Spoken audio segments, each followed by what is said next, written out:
한 절이라서 저와 함께 읽도록 하겠습니다. 함께 읽겠습니다. 우리 주 하나님이여, 영광과 존귀와 권능을 받으시는 것이 합당하오니 주께서 만물을 지으신지라. 만물이 주의 뜻대로 있었고 지으심을 받았나이다 하더라. 아멘.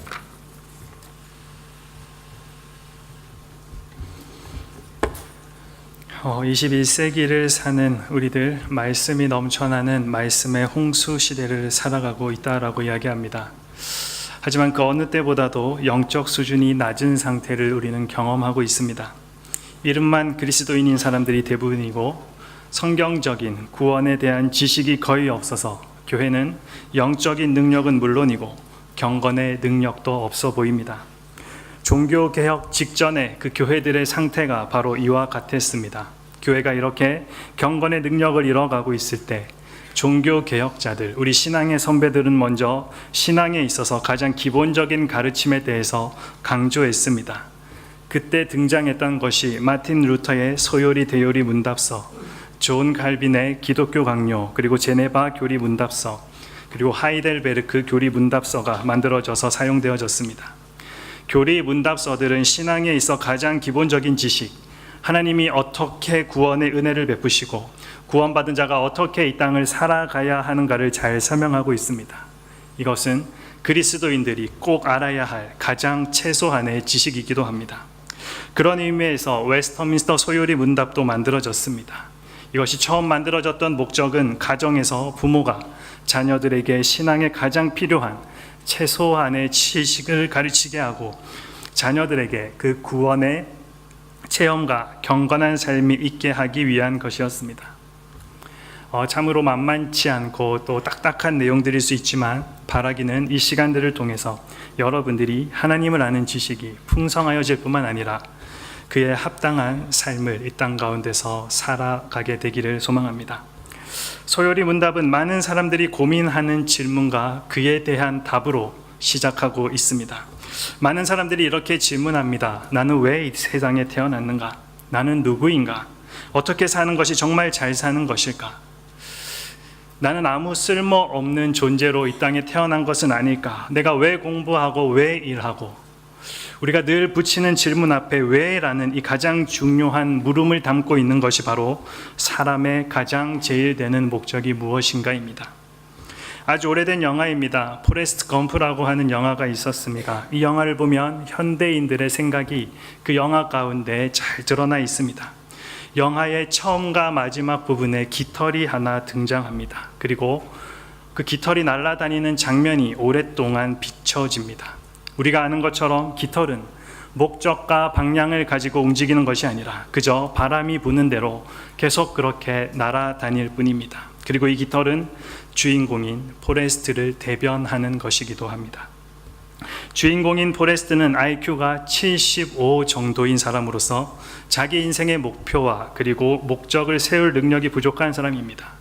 그래서 그 영화에서 주인공의 삶의 모든 사건은 우연한 일로 일어나게 되고 그런 우연이 계속되는 가운데 다양한 경험을 하며 살아가게 됩니다. 이것이 영화가 우리들에게 말하고자 하는 것이 있습니다.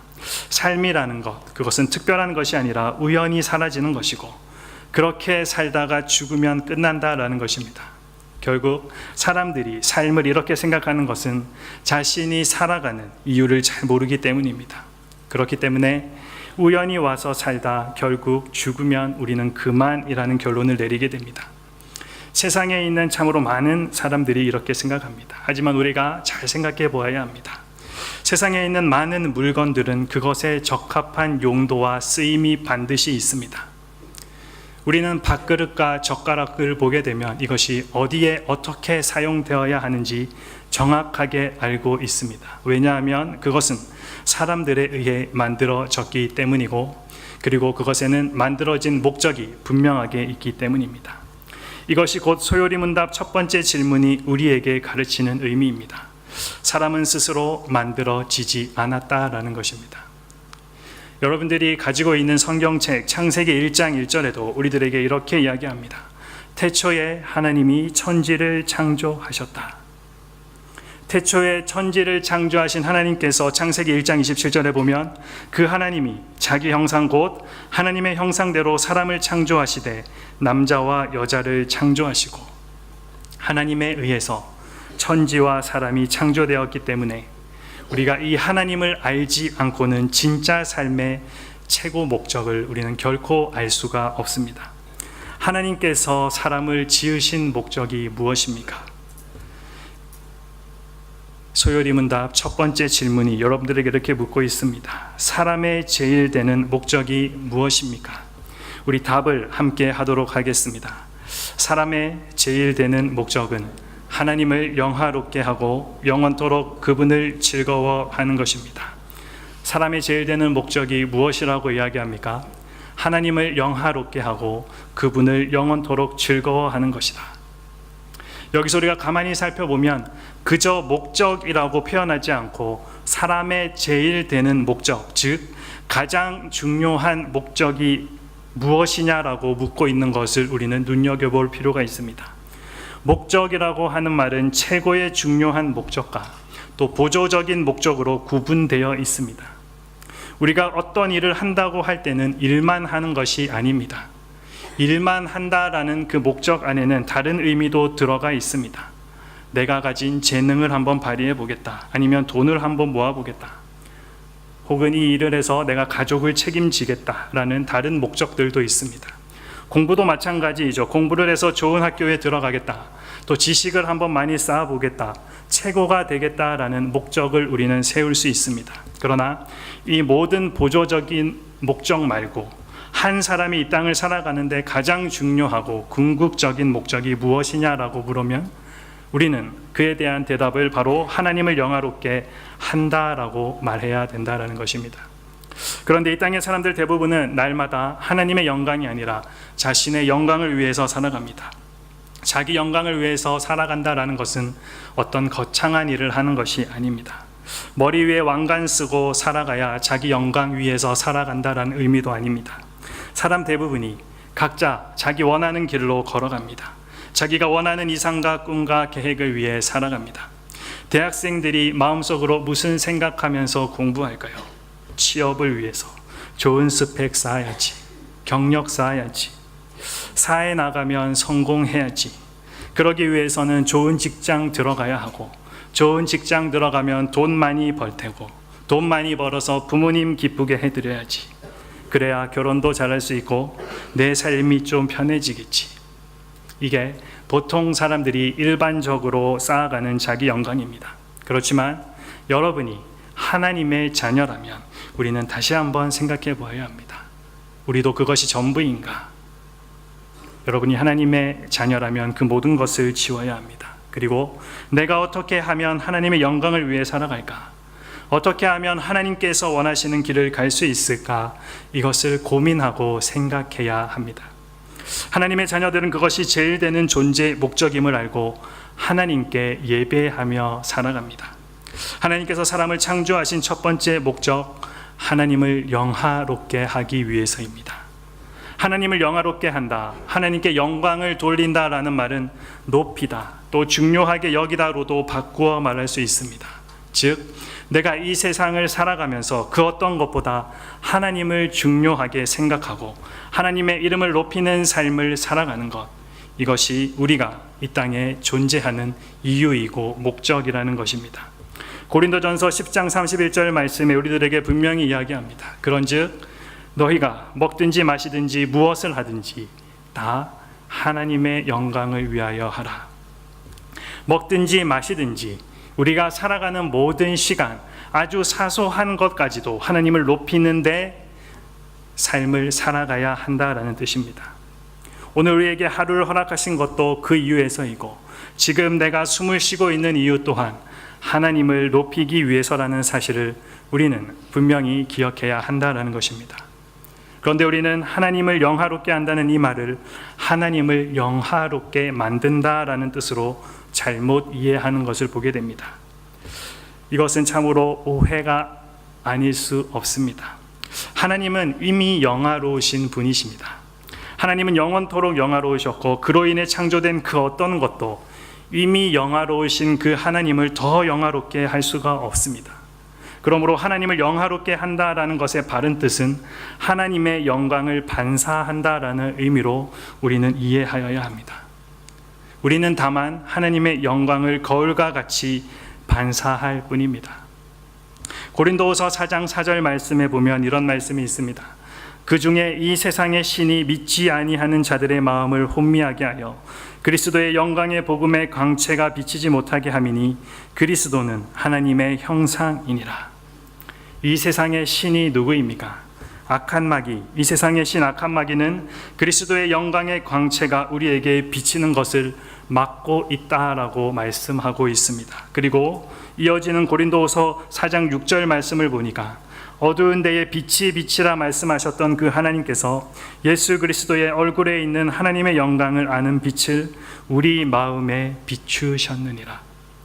그리스도의 영광을 아는 빛을 우리에게 비추셨는데 그 빛을 우리는 다만 반사할 뿐이라는 말씀입니다. 가만히 생각해 보면 사실 우리 안에는 사랑이 없습니다. 그러나 우리가 하나님과 교제하다 보면 하나님의 사랑을 알게 되고 우리도 사랑하는 사람으로 변화되어 갑니다. 우리에게는 사실 거룩이 없습니다. 그런데 하나님과 교제하다 보니까 우리의 거룩이 회복되는 것입니다. 우리는 용서, 자비 그런 것을 모르던 사람이었습니다. 그런데 하나님을 믿고 섬기다 보니까 우리들을 통해서 하나님의 용서가 드러나고 하나님의 의가 드러나더라는 것입니다. 우리 믿는 자들을 보면서 세상 사람들이 하나님의 영광을 발견하게 됩니다. 야, 저렇게 자비로울 수 있구나. 저렇게 용서하면서 살아갈 수 있구나. 이것이 예수 그리스도의 영광을 반사하는 삶입니다. 그러나 우리는 하나님의 영광만 반사하는 것이 아니라 악한 마귀의 더러움도 반사할 수 있습니다. 여러분들이 하나님이 아니라 마귀와 계속해서 한번 교제해 보십시오. 마귀의 특징이 무엇입니까? 사기치고 거짓말하고. 마귀와 계속해서 교제하다 보면 그런 것만 반사하게 됩니다. 세상의 것들을 우리가 반사하게 되어 있다는 것입니다.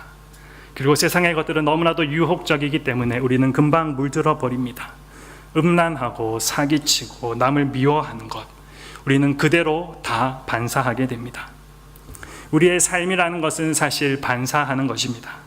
마귀와 교제하면 마귀가 하는 일들을 반사하고 하나님과 교제하면 하나님의 것을 반사하게 됩니다. 여러분, 우리가 인터넷에서 자기 이름을 밝히지 않고 쓰는 것들을 보면 좋은 것들을 반사하는 것을 우리는 발견할 수가 없습니다. 여러분들이 하루에도 몇 번씩 받는 스팸 메일 가운데 설교 말씀 들어있는 거 본 적이 있습니까? 대부분 어떤 내용입니까? 오빠 심심하다, 오빠 놀자, 이런 것들이 맨날 날아 들어옵니다.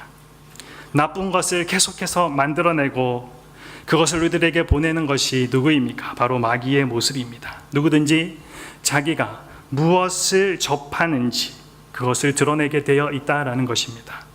그래서 우리가 대화할 때도 상대방의 이야기를 잘 들어보아야 합니다. 왜냐하면 그 사람이 접하고 있는 것, 그 사람이 만나고 있는 것, 그 사람이 보고 있는 것, 생각하는 것을 입 밖으로 이야기하기 때문입니다. 그러므로 우리에게 중요한 것은 무엇보다 누구와 교제하고 있느냐가 중요합니다. 하나님과 교제하는 것을 통해서 우리가 변화되어 갑니다. 우리는 예배를 통해서 하나님을 만나야 하고 접해야 합니다. 개혁주의 신앙에서 중요한 것은 하나님께서는 악한 사람이나 선한 사람이나 다 하나님의 영광을 드러내는 도구로 사용하신다라는 것입니다. 모든 것을 통해서 하나님이 영광 받으십니다. 악한 자는 악한 대로 하나님이 영광을 받게 되고 선한 자는 선한 대로 하나님이 영광을 받으시게 됩니다. 우리가 잘 아는 바로 왕과 모세를 보면 잘 알 수 있습니다. 모세는 하나님의 능력을 드러내는 것을 통해서 하나님께 영광을 돌렸습니다. 모세를 통해서 하나님의 영광이 이스라엘 백성들 가운데 나타났습니다. 하지만 바로 왕을 통해서는 하나님께서 공의의 하나님이시고 그 하나님은 심판자라는 것을 드러내셨습니다. 무슨 말입니까? 어떤 사람은 하나님의 능력을 드러내는 통로로, 어떤 사람은 심판을 받는 것을 통해서 하나님의, 우리가 믿는 그 하나님이 공의의 하나님이고 두려우신 분이시라는 것을 드러내는 삶을 살게 되어 있다라는 것입니다. 여러분은 어떠한 방법으로 어느 것으로 영광 나타내기를 원합니까? 여러분 모두 하나님의 능력과 은혜와 거룩을 반사하는 것을 통해서 하나님의 영광을 드러내는 하나님의 귀한 자녀들 되기를 바랍니다. 우리 안에 영광이 있는 것이 아니라 우리가 막 무언가를 한다고 해서 하나님의 영광이 더해지는 것이 아니라 우리는 이미 계신 하나님의 그 영광을 반사할 뿐입니다. 이것이 하나님을 영화롭게 한다라는 의미입니다. 다음으로 우리가 존재하는 이유는 하나님을 영원토록 즐거워하기 위해서입니다. 하나님을 영화롭게 하는 삶이 가장 즐겁고 기쁜 삶이라면 그 하나님을 가장 즐거워하는 것이야말로 하나님을 가장 높이는 삶이라는 의미입니다. 즐거워한다는 것은 다른 말로 사랑한다라는 말이기도 합니다. 누군가를 사랑한다면 그 사람과 함께하는 그 시간은 참으로 즐겁습니다. 또한 무언가를 좋아한다면 그 일을 하는 순간은 참으로 행복하고 즐겁습니다. 저희 집에 가면 저와 많이 비슷하게 생긴 두 아이들이 있는데 만화 보는 것을 굉장히 좋아합니다. 그래서 그 만화의 내용을 더 알아가고 싶어 하고 또 더 오랜 시간을 보내며 함께 있고 싶어 합니다. 이제 막 사랑을 시작하는 연인들도 마찬가지입니다. 상대방에 대해 알아가는 것만큼 즐거운 것이 없고 상대와 함께하는 시간만큼 행복한 시간이 없습니다. 그래서 더 오랜 시간을 함께하고 싶어 하고 그 시간을 세상의 그 어떤 시간보다도 더욱 소중히 여기는 것입니다. 이러한 마음이 바로 즐거워하는 마음입니다. 저희 집의 두 아이들이나 또 사랑하는 연인들이 맛보는 그 잠깐의 즐거움과는 비교할 수 없이 크고 영원한 즐거움을 주시는 하나님을 즐거워하고 기뻐하는 것, 그리고 그분의 크심과 그분의 뜻을 알아가는 것, 그것이 우리가 이 땅에 존재하는 이유입니다. 이러한 존재의 목적을 정확하게 아는 사람은 세상을 살아갈 때 절대 불안해하거나 또 허무해하지 않습니다. 또한 남들과 비교해 가면서 열등감에 빠지지도 않습니다. 오히려 매일의 삶에서 감사와 기쁨을 느끼며 살아갈 수 있습니다. 그런 의미에서 그리스도인이라면 월요병에 걸리지 않아야 합니다. 그리스도인은 직장이 즐겁고 학교가 즐거워야 합니다. 왜냐하면 하나님의 말씀을 증거하는 하나님의 터전이기 때문에 그렇습니다. 그런데 이것을 괴롭히고 못하게 하는 것이 하나 있습니다. 바로 악한 마귀입니다. 악한 마귀가 역사하게 되면 우리의 모든 것들을 다 힘들고 어렵게 만들어 버립니다. 예배드리는 것도, 교회에서 봉사하는 것도, 일하는 것도, 공부하는 것도 다 고생하는 것처럼 만들어 버리기 때문에 우리에게서 기쁨을 다 빼앗아가 버립니다.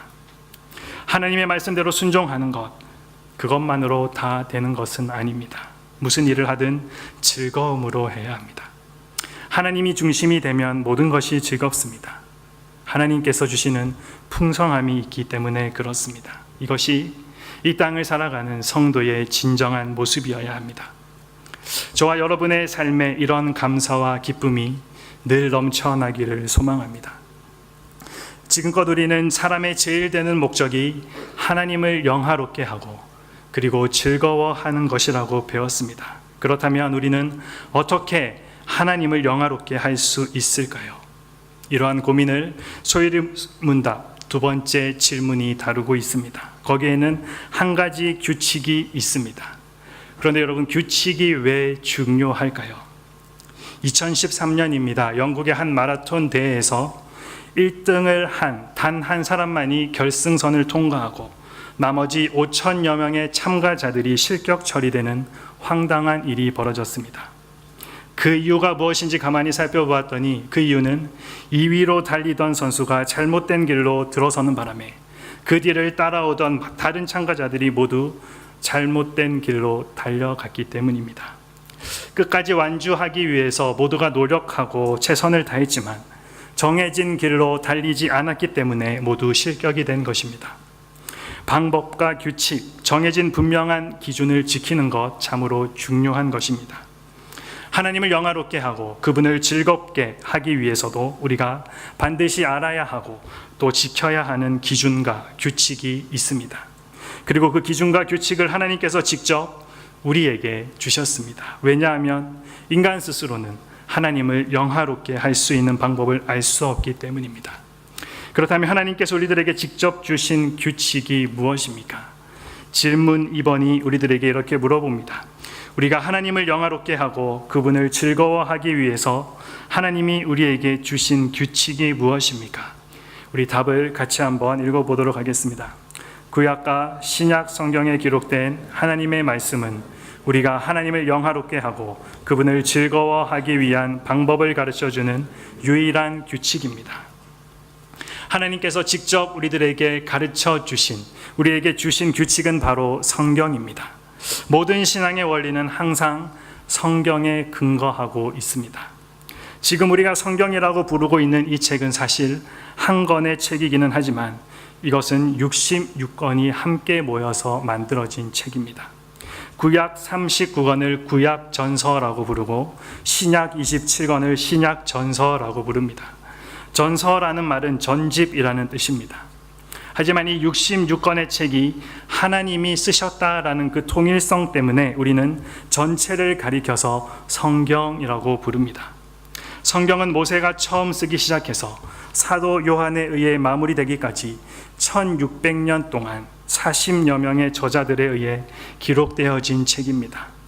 예수님을 모르고 믿지 않는 사람들에게 성경에 대한 생각은 바로 여기까지입니다. 하지만 기독교인이라고 불리는 사람들은 여기에서 그치지 않고 이러한 배경을 바탕으로 쓰여진 성경을 사람의 말이 아니라 하나님의 말씀이라고 믿습니다. 그렇다면 우리가 성경을 하나님의 말씀이라고 부르는 이유가 무엇입니까? 먼저 성경이 하나님의 말씀인 이유는 성경이 하나님이 계시로 쓰셨기 때문입니다. 계시라는 말은 감추어진 것을 밖으로 드러내어 보여주다라는 의미입니다. 타락한 우리 인간 스스로는 하나님에 대해서 알 수가 없습니다. 이런 사람에게 하나님께서 친히 자기 자신에 대한 성품과 그분의 계획을 드러내 주시고 가르쳐 주신 것, 이것을 우리는 계시라고 부릅니다. 요한계시록 1장 1절에서 2절 말씀이 이 뜻을 잘 설명해 주고 있습니다. 우리 함께 한번 읽어보겠습니다. 예수 그리스도의 계시라. 이는 하나님이 그에게 주사 반드시 속히 일어날 일들을 그 종들에게 보이시려고 그의 천사를 그 종 요한에게 보내어 알게 하신 것이라. 요한은 하나님의 말씀과 예수 그리스도의 증거, 곧 자기가 본 것을 다 증언하였느니라. 요한계시록은 사도 요한이 썼습니다. 사도 요한이 썼지만 그는 자신이 상상하거나 연구하거나 경험한 내용이라고 말하지 않습니다. 이 내용을 하나님의 계시 혹은 예수님의 계시라고 하는 이유, 최초에 하나님이 계시해 주셨기 때문입니다. 이는 요한계시록만 해당되는 것이 아니라 성경 전체가 다 이렇게 기록된 것입니다. 하나님께서 친히 그분 자신을 우리에게 계시해 주셨다는 것이 무엇을 의미합니까? 만일 하나님께서 우리에게 하나님을 말씀을 계시로 보여주시지 않았다면 빛이 없는 곳에 어둠만 있는 것처럼 하나님의 말씀이 없었더라면 우리는 하나님을 제대로 알 수 없었을 것입니다. 하나님께 영광 돌릴 수도 없고 이 세상의 수많은 질문 앞에 우리는 아무 답을 해줄 수 없었을 것입니다. 결국 하나님께서 그분 자신을 우리에게 계시해 주셨다라는 것, 보여주셨다라는 것은 죽음과 어둠 가운데서 죽을 우리들을 빛 가운데로 옮겨서 새로운 생명을 주셨다는 놀라운 은혜의 증거이기도 합니다. 그리고 성경이 하나님의 말씀인 이유는 모든 성경이 하나님의 감동으로 기록되었기 때문입니다. 하나님께서는 성경에 기록된 내용을 가르쳐 주셨을 뿐만 아니라 그것이 틀리지 않게끔 기록할 수 있도록 그에게 역사할 필요가 있으셨습니다. 이것을 성령의 감동된 말씀 혹은 하나님의 영감된 말씀이라고 표현합니다. 디모데후서 3장 16절 말씀이 우리들에게 분명히 이야기합니다. 모든 성경은 하나님의 감동으로 된 것으로 교훈과 책망과 바르게 함과 의로 교육하기에 유익하니. 모든 성경이 하나님의 감동으로 되었다.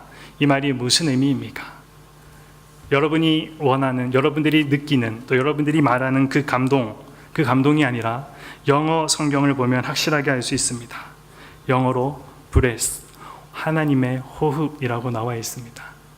하나님이 사람을 만드시고 생명이 되인지라라고 말씀하실 때 후 하고 바람을 넣으셨던 것, 하나님의 호흡을 사람에게 넣으셨던 것, 그것이 바로 이 단어와 똑같습니다. 이게 무슨 말입니까? 성경의 모든 구절은 하나님의 호흡으로 만들어졌다라는 것입니다. 그러므로 이는 성경의 모든 말씀이 신실하고 정확무오한 진리임에 틀림이 없다라는 결론을 우리는 갖게 됩니다. 왜냐하면 하나님 자신이 틀림이 없는 선하신 완전하신 분이시기 때문입니다.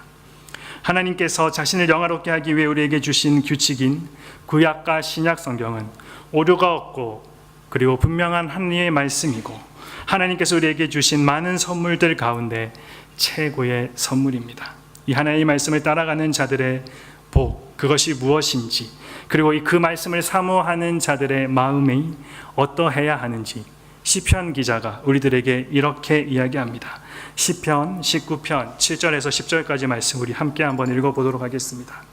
여호와의 율법은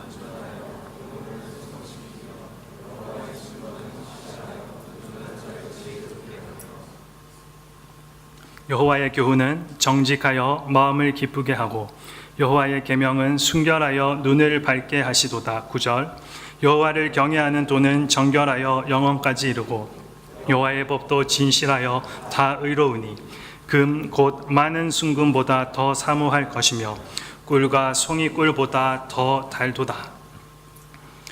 말씀이 송이꿀보다 더 달다. 말씀을 따라 순종함으로 더욱더 주님을 기뻐하고 영화롭게 하는 여러분 되기를 소망합니다.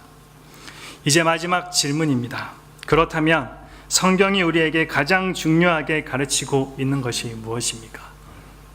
이에 대한 질문과 대답이 바로 3번입니다. 자, 제가 질문 3번을 읽으면 여러분들이 함께 답을 하도록 하겠습니다. 성경이 가장 중요하게 가르치고 있는 것이 무엇입니까? 성경이 가장 중요하게 가르치는 것은 사람이 하나님에 관하여 믿어야 할 것과 하나님이 사람에게 요구하시는 의무에 대해서입니다. 성경이 가장 중요하게 가르치는 것은 크게 두 가지입니다. 우리가 하나님과 관련하여 믿어야만 하는 것이 무엇인지, 그리고 하나님께서 우리에게 마땅히 요구하시는 것이 무엇인지를 알려주는 것이 바로 신구약 성경입니다. 성경이 주어진 목적은 우리에게 모든 것을 가르치기 위한 것은 아닙니다. 요한복음 20장 말씀에 보면 예수께서 제자들 앞에서 이 책에 기록되지 아니한 다른 표적도 많이 행하셨으나 오직 이것을 기록함은 너희로 예수께서 하나님의 아들 그리스도이심을 믿게 하려 하며 또 너희로 믿고 그 이름을 힘입어 생명을 얻게 하려 함이니라. 사실 우리가 성경을 통해 배울 수 없는 것들도 참 많이 있습니다. 예를 들면 성경은 인류의 완벽한 역사 기록을 제공하고 있지는 않습니다. 왜냐하면 성경책이 역사책은 아니기 때문입니다. 그것이 주어진 목적이 아니기 때문입니다. 우리는 역사의 많은 부분에 대하여서 성경만 보는 것이 아니라 다른 자료들 또한 참고해야 합니다. 또한 성경이 여러 과학에서 요구하는 기술 정보를 제공하는 것도 아닙니다. 여러분들이 성경을 아무리 본다고 해서 화학 공식이 있는 것도 아니고 전자공학의 이론이 있는 것도 아닙니다. 그리고 실제로 성경은 예수 그리스도에 관하여 우리가 알고 싶어하는 그 정보마저도 다 제공하고 있지는 않습니다. 우리는 예수님의 어린 시절이 어떠했는지, 어떠한 교육을 받으셨는지, 또는 가정에서는 어떻게 생활하셨는지에 관하여 그렇게 많이 아는 바가 별로 없습니다. 우리는 그가 신체적으로 정확히 어떠한 모습으로 이 땅 가운데서 지내셨는지도 전혀 알 수 없습니다. 성경이 주어진 주된 이유는 우리가 하나님에 대하여 무엇을 믿어야 하는 것과 하나님께서 우리에게 요구하시는 본분이 무엇인지를 가르쳐 주기 위한 것입니다. 그래서 성경은 먼저 사람이 하나님에 관하여 믿어야 할 바에 대해 가르치고 있습니다. 우리는 성경을 통해서 하나님을 아는 지식을 얻게 되는데 그것은 창조주 하나님과 구속자 그리스도를 아는 지식입니다. 이러한 하나님을 아는 지식은 우리에게 믿음을 갖게 하는데 반드시 필요한 것들입니다. 만약 성경을 통해서 하나님을 아는 지식이 없거나 그 지식이 부족한 상태라면 우리는 올바른 믿음을 가질 수가 없습니다. 하나님에 대한 지식이 없이 절대 하나님의 사람으로 살아갈 수 없습니다. 우리가 믿는 하나님이 어떤 분이신지 정확하게 알지 못하고 믿는 것은 올바른 믿음도 아니고 건강한 믿음도 아니라라는 것입니다. 그런 사람들은 조그만 어려움이 오거나 시련이 찾아오면 금방 넘어지고 쓰러질 뿐입니다. 잘못된 이야기, 이단들의 이야기가 접근하면 그들의 말에 쉽게 넘어가 버립니다. 이유가 무엇입니까? 올바른 지식이 없기 때문입니다. 성경을 통해 하나님에 대해서 우리는 바르게 알아가야 합니다. 그리고 성경은 하나님께서 사람에게 요구하시는 의무에 대하여 가르쳐 줍니다. 바른 믿음은 단지 하나님을 바로 아는 것으로만 끝나지 않습니다. 하나님을 바로 알게 되었다면 자연스럽게 우리들에게 나타나야 하는 것, 하나님께서 무엇을 원하시는지를 알고 그 뜻대로 행해가면서 살아가는 것입니다. 이것이 바로 성경이 우리들에게 가르쳐 주는 것이고 하나님께서 우리들에게 이 성경을 주신 이유입니다. 성경에는 하나님의 법과 계명이 들어 있습니다. 그것을 통해서 우리가 이 땅 가운데서 하나님의 백성으로 해야 될 일이 무엇인지 알게 되고 실천하게 되는 것입니다. 따라 성경을 읽으면서 우리의 마음의 눈을 열어서 정말로 진리를 발견할 수 있도록 우리는 기도해야 합니다. 그리고 보다 깊은 영적인 이해가 있도록 기도해야 합니다. 또한 하나님이 인간에게 요구하시는 그 의무를 분명히 깨닫고 실천해야 합니다. 성경만이 믿음과 의무에 대한 유일한 규칙이기 때문에 그렇습니다. 이 규칙은 하나님 자신이 어떻게 영광을 받는지에 대해서 사람에게 분명히 보여주고 계신 것입니다. 성경은 하나님에 대한 지식과 하나님의 뜻을 알기에 충분한 것이며 완전합니다. 또한 성경의 내용은 분명해서 성령의 깨닫게 하시는 그 영향력 아래서 우리는 깨달을 수 있습니다. 인간의 철학이나 과학을 통해서는 아무리 하나님의 말씀을 이해하고 설명하고 깨달으려고 해도 불가능한 일입니다. 오직 성경을 통해서 성령 안에서만 가능합니다. 세계적인 전도자였던 드와이트 무디는 이렇게 말했습니다. 성경은 우리에게 정보를 주기 위한 책이 아니라 우리를 변화시키기 위하여 주어진 책이다. 날마다의 삶 가운데 하나님의 말씀을 읽고 들어야 여러분들은 변화될 수 있습니다. 그렇지 않으면 세상의 엉뚱한 것들, 그런 것들만 보고 듣고 그대로 살아가다 보면 여러분들은 변화가 아니라 변질되어 가게 되어 있습니다. 사탄은 지금도 하나님의 말씀을 부인하고 그것이 맞지 않다라고 여러분들에게 이야기합니다. 어떻게 해서든지 사람들이 하나님의 말씀을 이해하지 못하고 깨닫지 못하고 참된 신앙생활을 하지 못하도록 안간힘을 쓰고 있습니다. 사람은 자기 스스로 삶을 온전하게 할 수 없습니다. 사람은 자기의 어두움, 즉 내적인 어두움과 외적인 어두움을 밝혀주는 빛, 말씀 앞으로 나아와야 합니다. 우리 시편 말씀 한번 다 같이 읽어보도록 하겠습니다. 주의 말씀은 내 발의 등이요 내 길의 빛이니이다. 우리가 하나님의 말씀을 가지고 있다라는 것은 우리가 믿는 내용과 행동하는 것을 바르게 진리 가운데 틀리지 않고 할 수 있는 유일한 법칙이 됩니다. 여러분, 하나님을 믿고 있음에도 우리의 삶이 참 고단하고 힘든 이유가 무엇입니까? 이유는 딱 한 가지입니다. 그것은 우리가 하나님의 말씀을 충분히 알지 못하기 때문입니다. 하나님의 위대하심을 맛보고 하나님의 사랑을 체험하게 되면 우리 안에 우리도 알지 못하는 힘이 생깁니다. 이웃을 사랑하는 힘, 하나님을 사랑하는 힘이 생겨나게 된다는 것입니다. 선하신 하나님께서 우리가 성경을 읽을 때마다 또 말씀을 말씀답게 볼 수 있는 그 눈을 열어주시기를 기대해 봅니다. 날마다 그 은혜로 하나님에 대한 더 큰 감사와 그리고 바르게 살아갈 수 있는 능력을 여러분들에게 더하여 주시기를 축복합니다. 오늘 우리는 3가지 내용을 배웠습니다. 제가 예상했지만 역시 여러분들의 이 무거운 분위기, 하지만 문답서는 말 그대로 그냥 여러분들이 이렇게 묻고 답하는 정도에 끝나는 것이 아니라 이것을 외워야 됩니다. 자, 그래서 오늘 내용들을, 세 가지 질문들을 다시 한 번 더 복습하면서 우리 마음 가운데 새기도록 하겠습니다. 먼저, 사람의 제일 되는 목적이 무엇입니까? 답이 나오기 전에 여러분들 먼저 한번 답해 보기 바랍니다. 자, 사람의 제일 되는 목적이 무엇입니까? 사람의 제일 되는 목적은 하나님을 영화롭게 하고 영원토록 그분을 즐거워하는 것입니다. 그러면 우리가 하나님을 영화롭게 하고 그분을 즐거워하기 위해서 하나님이 우리에게 주신 규칙이 무엇입니까? 구약과 신약 성경에 기록된 하나님의 말씀, 이것이 우리가 하나님을 영화롭게 하고 그분을 즐거워하기 위한 방법을 가르쳐주는 유일한 규칙이 됩니다. 자, 유일한 규칙이 되는 하나님의 말씀 성경이 가장 중요하게 가르치는 것은 무엇입니까? 성경이 가장 중요하게 가르치는 것은 사람이 하나님에 관하여 믿어야 할 것과 하나님 사람에게, 제가 읽은 게 아니고 여러분들이 외워야 됩니다. 자, 유일한 규칙이 되는 하나님의 말씀, 성경이 가장 중요하게 가르치는 것이 무엇입니까? 성경이 가장 중요하게 가르치는 것은 사람이 하나님에 관하여 믿어야 할 것과 하나님이 사람에게 요구하시는 의무에 대한 것입니다. 대답 3번이 나오지를 않았네요. 미안합니다. 여러분들이 세 가지를 여러분들이 질문과 답만 내어도 아까 처음에 설명했듯이 여러분들은 기독교의 가장 최고의 지식이 아니라 기초적인 지식을 얻게 됩니다.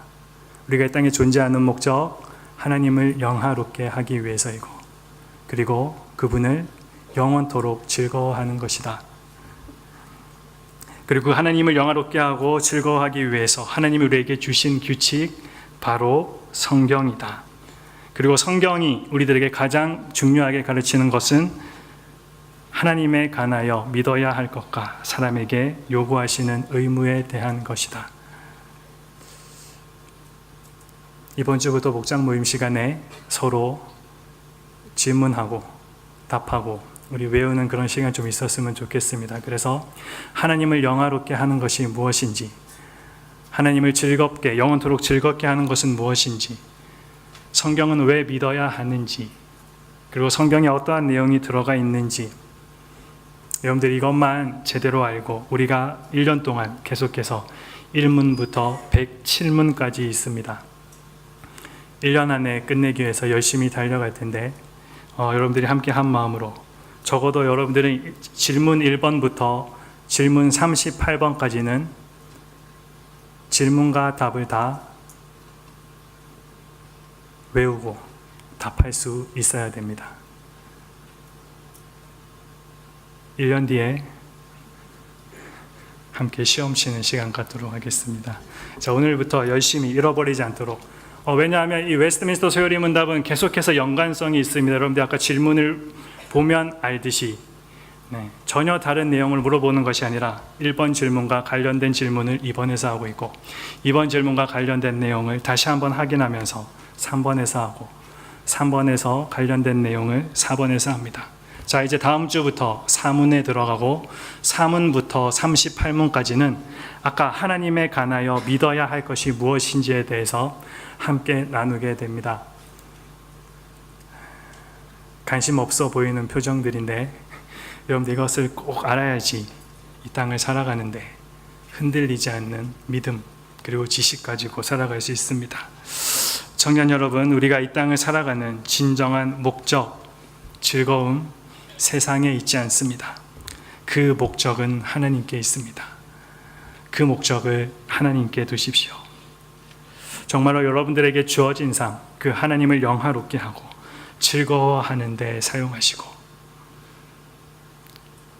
구글림이 아니라 성경을 통해서 하나님에 대한 더 큰 감사와 그리고 바르게 살아갈 수 있는 능력을 늘 공급받아서 승리하는 마하나임 하나님의 군대 여러분들 되기를 소망합니다. 기도하겠습니다. 하나님,